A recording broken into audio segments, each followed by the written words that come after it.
عموما احمد حسن هيدفع بيه الان الخواجه مان جوزيه، والنادي المصري بتبديل وحيد في الشوط الاول، خروج عبد السلام نجاح والدفع باللاعب احمد داوود. النادي الاهلي نفس السيناريو، يدفع باللاعب احمد حسن مع مطلع الشوط الثاني بديل اللاعب محمد ابو تريكه نجم النادي الاهلي.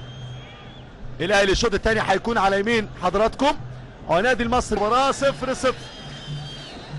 ركنيه على طول لصالح النادي المصري، يطلع مره ثانيه احمد السيد، وحش قوي الكنترول، يضغط شديد ومعاها جدا، ماشي نظيف تماما.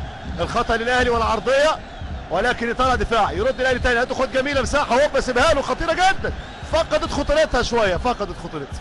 اعتمد هنا احمد فتحي ان الراجل هيستلمها، طولت شويه، حاول عليها حسام غالي، ياخد ركنيه النادي الاهلي. داوود بيحاول اماميه للمصري، سيسيه لاعب الوحيد اللي بذل مجهود كبير، محمود عبد الحكيم خطا وانذار، لازم يدي انذار. احمد مجدي على طول، ولكن عاليه ركله مرمى. احمد مجدي واحمد عادل عبد المنعم الاثنين لعبوا للاهلي، هذا احمد مجدي احد الثلاثي مع المصري البورسعيدي، والكره العاليه لكن الى ركله المرمى، ركله مرمى، وخروج عبد السلام نجاح هو الاخر.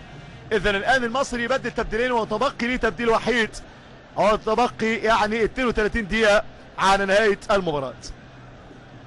محمد فاروق يوقف الملعب، مفيش الكلام ده كله، كلام غلط جدا، الكلام ده كله كلام مش مظبوط. شعب وجمهور بورسعيد ده جمهور عظيم، وجمهور كرة قدم، وجمهور ذواق، والالتحام بقى لهيئتين يعني من العزة والكرامة والشموخ عاليين جدا، هيئة القوات المسلحة وهيئة الشرطة يد بيد هنا في استاد بورسعيد لتأمين أحداث هذه المباراة الكبيرة والمهمة جدا ما بين الناديين الكبيرين المصري والنادي الاهلي.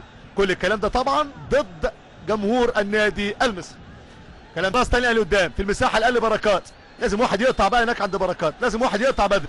بركات هيضطر يلعب الكرات العرضيه خطيره جدا، هوبا ممكن سيد معوض هياخد القرار بتاع التسديد، تخبط تاني في دفاع امام عاشور، تحضير للتسديد، ممكن تصوب التصويب، احد الحلول.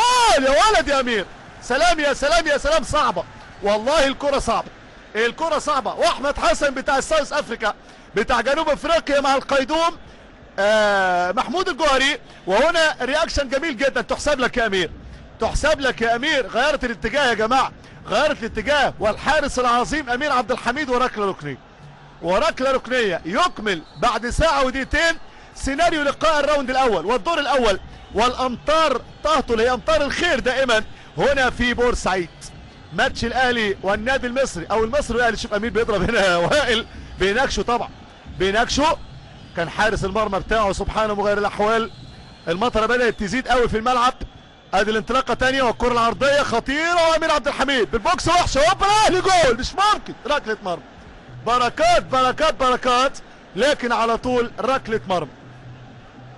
اخطر فرصه للنادي الاهلي، طلعها وحش ولا ايه امير؟ هنشوف. وحشه قوي، وحشه قوي يا امير دي الحقيقه. عملت الاولى 100 والبوكس بتاع الثانيه بوكس يمشي 30 5، صوره مؤكده على المرميين. احمد فتحي عرضيه من احمد، وراسته سامح حسني.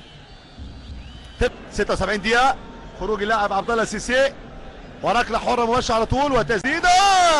يا سلام عليك يا احمد يا عادل، تصويبه حلوه من اللاعب حسام حسن. عبد الله سيسيه، عبد السلام نجاح، محمود عبد الحكيم، احمد شرويد، احمد داوود، وايهاب المصري. فاول مره ثانيه، عرضيه هناك راسيه حلوه لصالح الفريق البورسعيدي، خطيره جدا في منتهى الخطوره، اوف سايد. شوفها ثاني في الريبلاي، شوفها في الاعاده، ادي وليد والقرار، ادي ممتاز ساعه لعب الكوره، اوف سايد على المصري، ممتاز زي المساعد الاول، ممتاز شويه خصوصا في الشوط الثاني. وادي جمهور النادي المصري، وبدات الشماريخ وبدات الملاعب المصريه تكون قريبه من الجمهور. يحب اللعيب الموهوب زي اللاعب امير سعيود، زي بركات، يعمل مهاره كده جميله جدا ويعديها فنت حلوه قوي.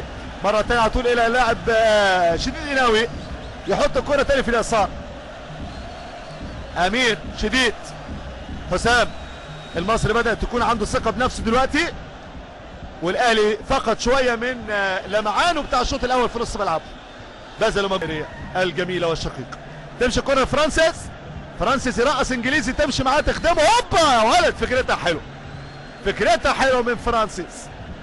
لون الشماريخ واللون الابيض بدأ يغيم ويسيطر على المرمى بتاع امير عبد الحميد في حضور جماهيري كبير جدا جدا هنا في بورسعيد. مدير الكوره مع النادي الاهلي يضم اسمه مع عباقره وعمالقه قاموا بالدور دوت، بينما احمد عادل عبد المنعم عبقري في اللقطه الاخيره وسيد معوض، والماتش الان مفتوح على كل الاحتمالات. الاهلي قادر على التسجيل باللمسه الجميله يا ولد، يا سلام عليك يا سيد. هوب هي مين طالع مين مكمل قويه شويه، هوب ليونيل ميسي. ميسي لا لا لا لا لا، حدوته الزمن الجميل. شوف التوقيفه بقى، عيد في ريبلاي. بص سيد معوض باك ليفت كي بلاير حاطط له كوره ايد ورجل بدون اوف سايد. شوف الكنترول يا جماعه، شوف الفرق ما بين الكنترول وضحك عليه ورقصه بالتليفون، انما حاططها فين؟ وداها اخر المحيط الهندي. لا لا لا، امير سعيد حدوك كحل عين كره القدم واللعيب الموهوب الان في الدوري المصري ومن يعطي دائما الاضافه بالمهاره. تسديده اهلاويه عن طريق القلب الاسد احمد فتحي، ولكن ركله مرمى تاني من جديد. المباراه تحلى وتحمى. لا هات كره سيد معوض، هات لي كره سيد معوض. شوف سيد هو اللي ربط الجمله وهو اللي عمل الجمله، وهي دي قيمه. ومعانا امير سعيود، مفيش اوف سايد، خطيره جدا، خطيره. اعتمدوا على بعض. المصري الهدف الاول، ركله جزاء بره بره بره، والمصري يتبناها جوه وطرد ورا. قرار عظيم وعظيم جدا. ليس فوق القانون الوان وليس فوق القانون اسماء، انما تبقى الاخلاق الرياضيه للاعب وائل جمعه. شوف الانطلاقه من اللاعب وشوف المهاره، تعمد في الايذاء، تعمد في العرقله. من وجهه نظر حكم اللقاء هو اخر لاعب، هو اخر ولاست بلاير في الثلث الاخير من ملعب النادي الاهلي. والجميله للمصراويه والعالمي، العارضه تلبس. سيناريو اللقاء جميل. شوف الكوره ايد ورجل. احمد عادل عبد المنعم طلع بدري قوي، احمد عادل عبد المنعم طلع بدري قوي. والتقييم بتاع المأمور عادل. الاهلي 33 بهذه النتيجه. يضغط الاهلي المصري، ينطلق، شوف نص الملعب، ينتفض، يعدي، وفي فاول محمد فاروق ويطلق نهايه احداث الشوط الثاني والمباراه. والبلاي محمد فاروق والجهاز الكامل في الصافره التحكيميه. مباراه كبيره.